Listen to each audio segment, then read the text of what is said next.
sinal da Santa Cruz, livrai-nos Deus, nosso Senhor, dos nossos inimigos. Em nome do Pai, do Filho e do Espírito Santo. Amém. Meu Senhor e meu Deus, creio firmemente que estás aqui, que me vês, que me ouves. Adoro-te com profunda reverência. Peço-te perdão dos meus pecados e graça para fazer com fruto este tempo de oração. Minha Mãe Imaculada, São José, meu Pai e Senhor, meu anjo da guarda, intercedei por mim. Continuemos a nossa reflexão sobre a bula Spes non confundit, do Papa Francisco, que proclama o jubileu de 2025 anos do nascimento de Nosso Senhor Jesus Cristo. Essa nossa esperança que não decepciona, ela forma, juntamente com a fé e a caridade, o tríptico das virtudes teologais e resumem a essência da nossa vida cristã, da nossa vida em Deus. Quanto à esperança, ela é que nos faz estar alegres e pacientes na tribulação e perseverantes na oração. Alegres pelo modo como encaramos a vida, procurando sorrir, ter bom humor, pacientes, olhando os outros com ternura e misericórdia, sabendo escutá-los, sabendo prestar serviços gratuitos e rezando por todos, pelas suas necessidades, pelos seus sonhos, pelos seus projetos. Então é com esse estilo de vida que estaremos, assim como em condições, de semear nos corações daqueles que convivem conosco uma semente fecunda de esperança. Mas onde está o fundamento da nossa esperança? Onde estão as razões da nossa esperança? Em primeiro lugar, ela está ancorada na fé que temos na vida eterna, como nós recitamos no credo: creio na vida eterna. De fato, a esperança, ela nos garante que Deus haverá de dar todos os meios necessários para que a gente alcance a felicidade eterna no céu. Porque assim ensina-nos o Concílio Vaticano II, se faltam o fundamento divino e a esperança da vida eterna, de uma vida futura, boa, eterna, a dignidade humana é gravemente lesada. O modo como a gente vive, as dificuldades, tudo mais, tudo perde o sentido. Os enigmas da vida e da morte, do pecado e da dor ficam sem solução, o que frequentemente leva os homens ao desespero. De maneira que crer na vida eterna, crer que nós somos salvos por Cristo, que nós estamos num caminho de felicidade eterna e que por isso a humanidade e a nossa vida, elas correm para uma meta que tem saída, que não acaba no abismo escuro, sem sentido, estão orientadas para o encontro com o Senhor na glória. Isso nos dá uma grande esperança de vivermos assim, dessa maneira. Viver na expectativa do regresso de nosso Senhor, seja na hora da nossa morte, particularmente, seja na segunda vinda, no final dos tempos, quando então viveremos com Ele para sempre. E é interessante que a gente veja como o último livro da Bíblia, o último livro da Palavra de Deus revelada, ela termine com o Apocalipse. E quais são as últimas palavras que São João deixa escrito no Apocalipse? As últimas palavras da Bíblia, conclusão de toda a revelação divina desde o princípio, e fez-se a luz. Como ela que termina? Termina com aquelas palavras que os primeiros cristãos repetiam: vem, Senhor Jesus. Essa é a esperança que viviam os primeiros cristãos e todos aqueles que entenderam realmente que a vinda de Cristo virá e chegará e nos dará toda a satisfação. E o Papa pede-nos que façamos ecos com as nossas palavras, com os nossos gestos, dessa mesma fé que tinham aqueles primeiros irmãos nossos na fé. Eles que tiveram que viver momentos atrozes de perseguição, de dificuldade, eram poucos, e tinham que espalhar essa fé, e eles confiavam e acreditavam nisso e repetiam isto frequentemente, e se juntavam e perseveravam juntos, se amavam.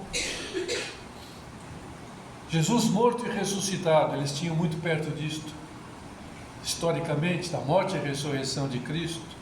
Esse é o coração da nossa fé, que não se pode se perder. Por isso a gente, mais uma vez, estamos revivendo isto, particularmente o nascimento, o jubileu, depois a morte e ressurreição em 2033, para que a gente sempre tenha isso presente. Nós vivemos o tempo nesta esperança. São Paulo, na primeira carta aos Coríntios, ele, capítulo 15, ele enuncia esse conteúdo que nós estamos então considerando em poucas palavras, afirmando-nos este que é o núcleo da nossa esperança. Transmitivos, em primeiro lugar, o que eu próprio recebi.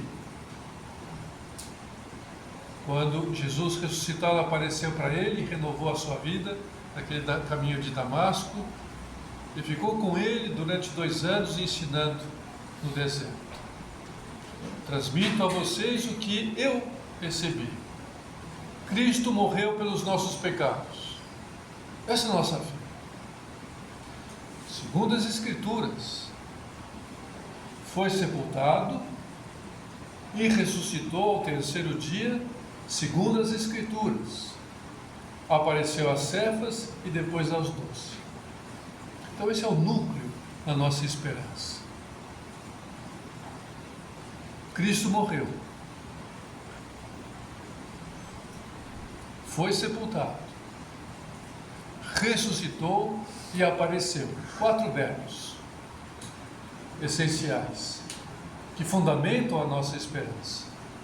Cristo morreu, foi sepultado, ressuscitou e apareceu. Jesus morreu por nós. Qual é o significado dessa morte de Jesus Cristo? A morte do Verbo de Deus que venceu a morte, o pecado e o demônio. Para nós, para a nossa salvação, abriu as portas do céu. O amor do Pai o ressuscitou na força do Espírito Santo. E assim, a sua humanidade tornou-se as primícias da nossa eterna salvação. Então, a nossa esperança cristã, ela consiste precisamente nisto.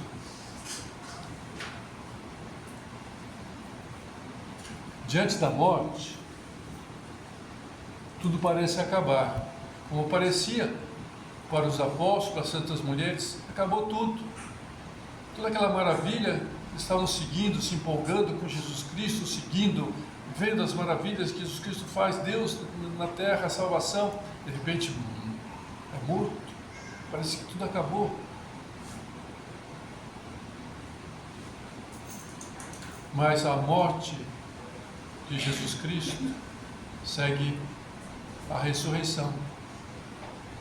a vitória. E aquela mudança dos apóstolos das Santas Mulheres. Porque Jesus aparece para eles. E não é a morte e ressurreição de Cristo, mas é a nossa morte e ressurreição também. Nós somos chamados a viver isso com Cristo. Essa é a nossa esperança. Morte com Cristo, salvo. Morte vai nos levar à salvação, e depois à ressurreição. Essa é a certeza que nós temos a partir do batismo, por termos sido batizados. Porque quando nós recebemos esse sacramento, o que ocorreu? Nós somos sepultados com Cristo. Na mente de Deus, na sabedoria de Deus, isso teria que ser feito na água. Porque se fosse na terra, a gente morreria mesmo, e sepultaria mesmo. Então era só figurativamente, tem que ser na água. Até, né, tem essa maneira assim, mais visível, né, do que acontece, mergulha a pessoa na água, né, que é uma das formas do batismo, a imersão, né, sepultado. Se a pessoa fica um pouco mais... não levanta, vai morrer mesmo, afogada, né? Tem que ser sepultado, mas é só um pouquinho. Significar está sendo sepultada com Cristo e depois ressurge para uma vida nova, limpa, né? Também a limpeza da água, então, tudo no sentido figurado que a água realiza e tem poder de realizar em nós a partir do batismo, de maneira que essa vida nova derruba o muro da morte. Então nós vamos morrer, mas no batismo essa morte já não tem a especificação e a falta de sentido, né, que pode ter a vida se não está em Cristo. De maneira que a morte se transforma para nós uma passagem para a eternidade. A vida não acaba com a morte, ela apenas se transforma, é uma transformação.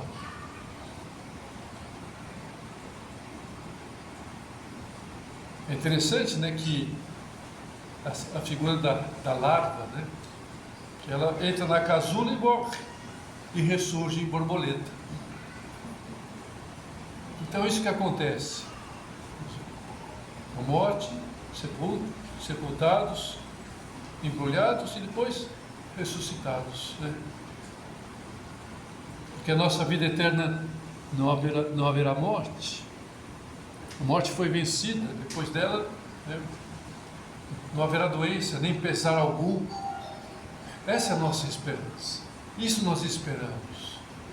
É a certeza de que isso ocorrerá e que tudo passará.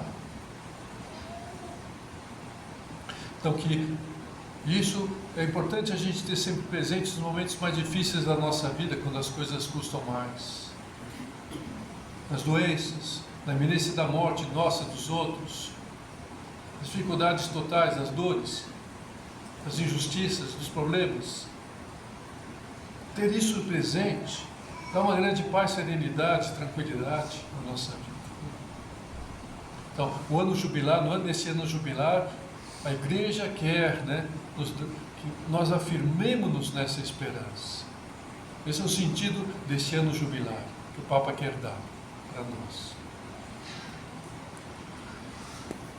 E ele também o Papa nos ensina, nos quer, né, que nós olhemos para os nossos entes queridos que já se foram.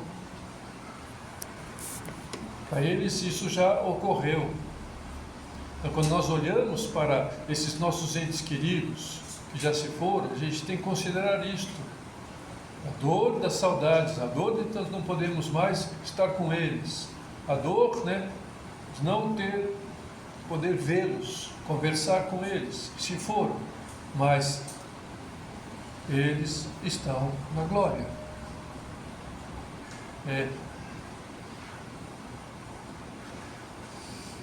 ou estão prestes a entrar nela depois de se purificarem no purgatório, mas já com a garantia de que já estarão na glória. Então, isso dá também uma grande esperança com relação aos nossos entes queridos. Nós comemoramos isso no começo do mês, né? A festa, a comemoração dos fiéis defuntos. Então, esse mistério que a gente está considerando aqui, que o Papa quer que a gente considere, né, ele foi muito bem compreendido pelos primeiros cristãos. Os primeiros séculos de cristianismo, isso, né? E durante muito tempo, por exemplo, eles construíram a pia batismal em forma octagonal. Na igreja de São João do Latrão, lá em Roma, que é a catedral do Papa em Roma, nós podemos contemplar essa antiga forma de batistério. Em muitos lugares ainda são feitas assim. Então, o que indica isto? Por que eles fizeram isto? Porque indica que na fonte batismal se dá a inauguração do 8º dia. E o 8º dia é o dia da ressurreição. Por isso é interessante que quando fala da ressurreição, no 8º dia. Por isso que a gente passou de fazer aquilo que os judeus faziam no sábado, recordando a criação, nós passamos a fazer no domingo, dia 8º da ressurreição. Porque o judaísmo é uma preparação para o cristianismo. Então, já no cristianismo, não é o sábado, é domingo. O dia que ultrapassa o ritmo habitual da cadência semanal de 7 dias. Então, senão ficaria, né? 1, 2, 3, 4, 5, 7. 1, 2, 3, 4, 5, 7. 1, 2, 3, 4, 5, 7. Até onde vai isto? Vai até o 8º dia para nós. O 8º dia vai chegar. Não vai ficar sempre nesse ciclo interminável de 7. Porque ele abre o ciclo da eternidade, e já não há mais tempo, não há mais dias. E terminará o nosso peregrinar terreno. E segunda, terça, quarta, quinta, sexta, sábado, vai terminar. Mas isso já começou a viver, nós começamos a viver no dia do nosso batismo. Nós já estamos no 8º dia. Não é que ele vai chegar, nós já estamos no 8º dia. Pelo batismo.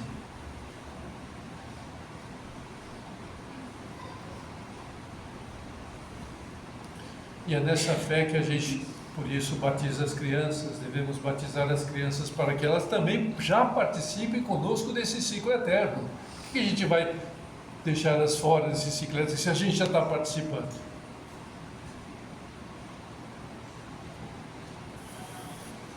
E o testemunho mais eloquente que a gente tem, mais convincente dessa esperança, nos deram os mártires. Porque eles tinham uma fé muito grande, extraordinária. Deus tinha que dar uma graça especial para eles naqueles momentos, né, tremendos, mas eles tinham essa ideia, eles souberam aproveitar essa fé, essa graça. E por isso renunciaram à própria vida na terra, ao ciclo da terra, para não trair o seu Senhor. E o Papa pede que nós conservemos esse testemunho deles, para fecundar a nossa esperança, olhar para eles. Por isso a liturgia muitas vezes celebra, né, a vida de um, de outro mártir, nesse sentido, somente dos apóstolos, das santas mulheres. Então, o que será de nós depois da morte?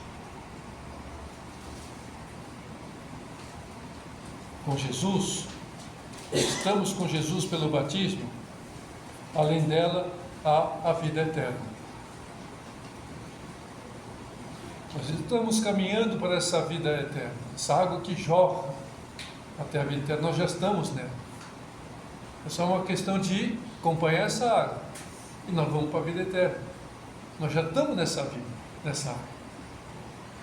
Como a samaritana entendeu, que já entrou nessa água viva que Jesus, se soubesses, conhecesses os dons de Deus, eu sou a água viva. Mas o que consiste nisto? O que consiste em estar mergulhado nessa vida eterna? Consiste na comunhão com Deus. Estamos em comum união com Deus. Na plena comunhão com Deus. Que é amor. E por isso nós estamos mergulhados no amor. No amor de Deus. Então tudo isto que acabamos de ver na esperança, tudo isso a gente está considerando, nós estamos vendo através de um véu. Ainda não vemos claramente, vemos através da fé. No céu nós vivemos tudo com nitidez. Então tem que esperar. E continuar caminhando e peregrinando. Mas está aí atrás. Nós estamos vendo, tem algo, essa luz está aí. Não dá para ver direito ainda, tem esse véu. Mas existe.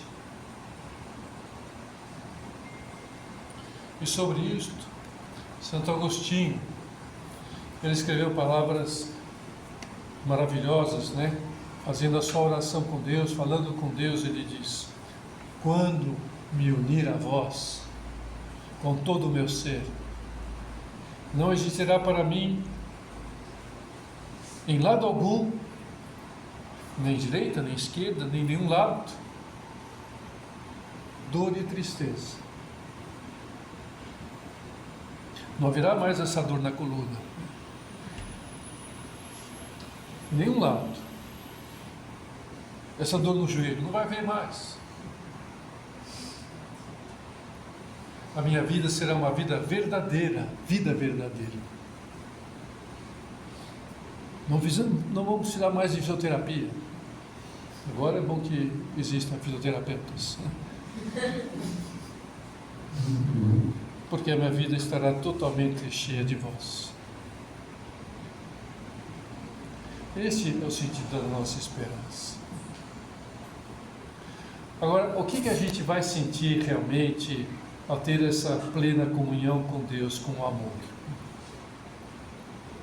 Vamos sentir uma extasiante felicidade, a felicidade que nosso coração pode sentir, para o qual esse nosso coração foi feito por Deus. Porque foi para essa felicidade que Deus nos criou e nos deu esse coração. Nosso coração vai estar totalmente preenchido de felicidade. Mas o que é essa felicidade? Felicidade é essa que nós esperamos e almejamos. Evidentemente que não é uma alegria passageira. Ela não está aqui na terra, essa alegria total. Não é as coisas deste mundo que vai nos dar essa alegria. As coisas desse mundo são alegria passageira, são sinais, figuras, né? O Papa nos pede olhar para o pôr do sol, é alegria. Olhar para o nascimento de uma criança, tudo isso são sinais. Mas não é ainda a alegria total que nós haveremos de sentir. Não é a alegria de quem está bem alimentado, com saúde. Porque tudo isso não sacia totalmente. Vocês e eu já almoçavam, já estamos com fome, né? A não ser que comeram alguma coisa aí no intervalo, né?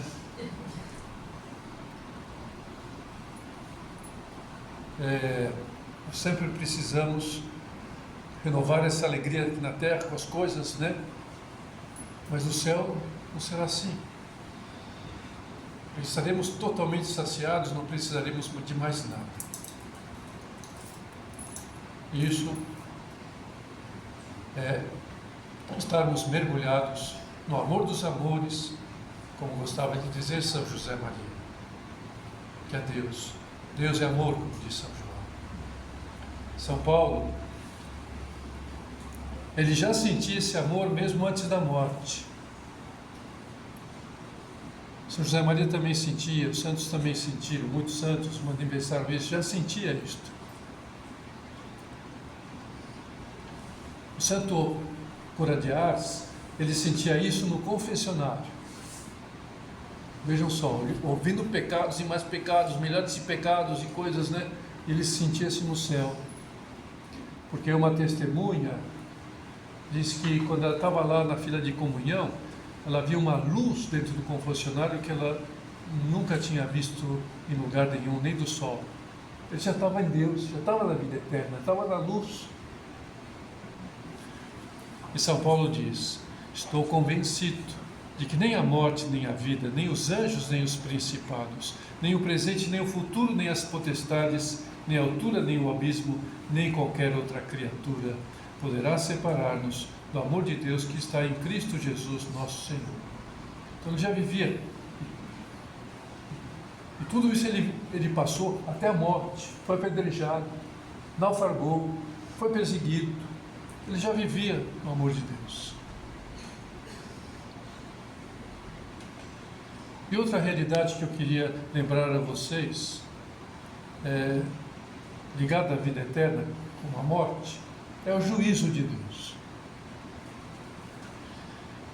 E isto ocorrerá logo após a morte e no final dos tempos. O juízo particular e o juízo final. E aqui também a esperança que nós estamos considerando, que o Papa quer que a gente considere, faz nos olhar para este momento com muita serenidade. Muita serenidade. A Capela Sistina é uma bela arte. Mas Michelangelo apresentou o juízo final de modo muito dramático e tenebroso. Então Nossa Senhora está lá num gesto assim de Jesus, vendo, muito bonito, mas para nós não vai ser assim. Não vai ser assim. Por isso, não temeremos o juízo de Deus. Porque, como também Deus diz São José Maria, neste momento, ele não vai ser o nosso juiz, mas o nosso advogado. Bom advogado, né?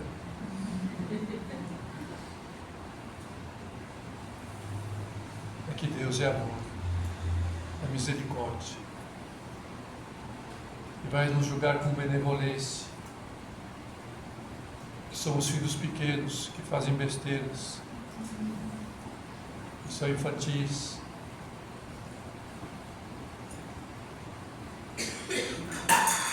E isso principalmente se formos generosos nas práticas das obras de misericórdia, como Jesus também nos indica. E a gente viu na primeira parte.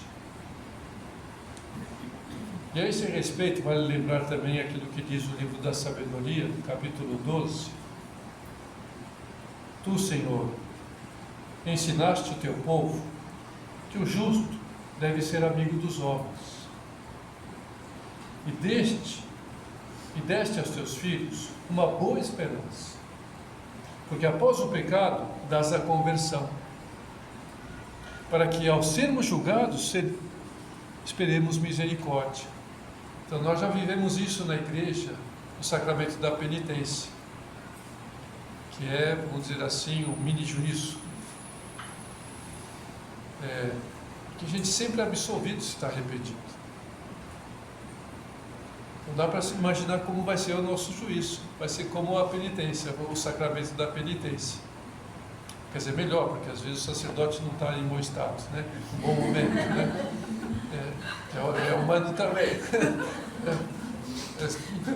O Jesus não vai ser assim, ele vai estar em bom momento. E vai nos absolver com todo paz, com todo carinho, né? Portanto, assim como a morte, o juízo diz respeito à nossa salvação. E sempre esperando que Jesus nos dê a salvação, porque Ele obteve para nós isto com a sua morte e ressurreição, e nós participamos dessa morte e ressurreição no batismo. Por isso também é chamado o sacramento da penitência como a segunda tábua, né, de salvação. O primeiro, o batismo, então salvo. Mas aí eu perdi essa tábua. Bom, recupera com a outra tábua, que é o sacramento da penitência. Então a gente sempre tem essa tábua de salvação, e nunca vamos nos afogar, então, se a gente sempre mantém-se firme nisto. E nesse momento do juízo é quando Nosso Senhor vai pronunciar então o nosso destino eterno, nos dará permissão para entrarmos no céu.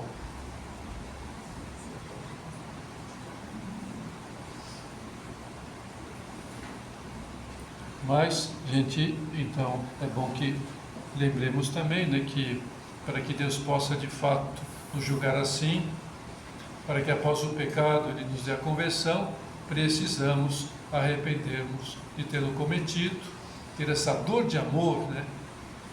Dor de amor do coração, né? Que torna a nossa salvação, a nossa alegria, uma esperança, como o Papa Bento XVI também nos ensinou na sua encíclica Spe Salve, né? A esperança salve.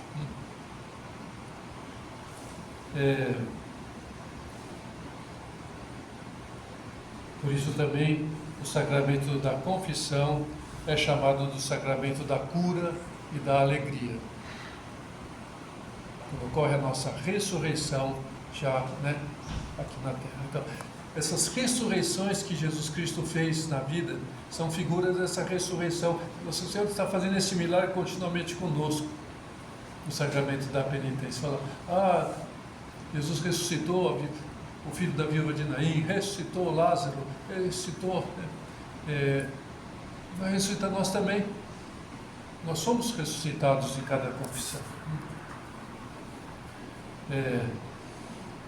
Nós sabemos que o pecado que cometemos, também o venial, precisa ser purificado, quer nesta vida, quer no purgatório, porque ele traz consequências, né? Não só exteriores, mas interiores também.